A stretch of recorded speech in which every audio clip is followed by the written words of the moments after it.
पंजाब और खैबर पख्तूनवा में तालिबानियों ने 2 आतंकी हमले किए।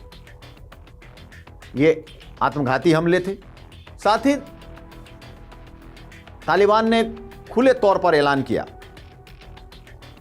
एयर स्ट्राइक पाकिस्तान ने किया है, उसका उचित जवाब देंगे, मुंहतोड़ जवाब देंगे। यह भी कहा कि भले ही उसके पास परमाणु हथियार नहीं है पाकिस्तान की तरह, लेकिन उनके पास जो आत्मघाती दस्ता है वो बेहद ही खतरनाक है और किसी भी परमाणु हथियार से भी ज्यादा खतरनाक साबित होगा। यह चेतावनी दी है पाकिस्तान को और कहा है, एक तरह से साफ तौर पर कहा कि जंग के लिए तो तैयार ही है पाकिस्तान, एक के बाद एक आत्मघाती हमले के लिए तैयार है। जो एयर स्ट्राइक में 7 आतंकी ठिकानों को तबाह करने की बात कही गई है, 100 से ज्यादा आतंकियों के मारे जाने की बात कही गई है पाकिस्तान की तरफ से। तालिबान ने इसका खंडन किया है, कहा है कि सिविलियंस पर हमले हुए, सिविलियन को मारा गया, बच्चों को मारा गया, महिलाओं को मारा गया।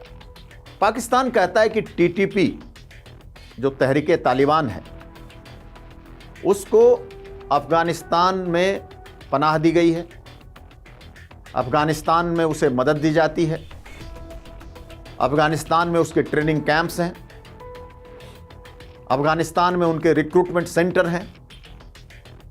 और ये और बढ़ गया जब से तालिबान सत्ता में आया, जबकि अफगानिस्तान इसे पूरी तरह खारिज कर रहा है।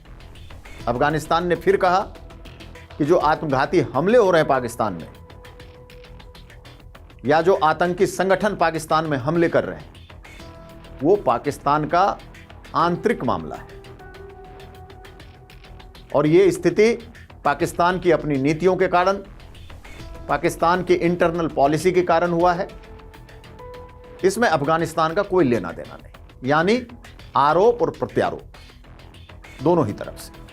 तो सवाल यह है कि क्या पारंपरिक युद्ध होगा या अफगान पहले वाला अपना तालिबान पारंपरिक युद्ध लड़ेगा। पहले वाला कहने का मतलब ये कि जो तालिबानियों का अपना पुराना स्टाइल था, यानी गुरिल्ला वारफेयर, छुपकर वार करना, तुरंत वार करना, छिप जाना, जो वहां की भौगोलिक स्थिति है उसका फायदा उठाना,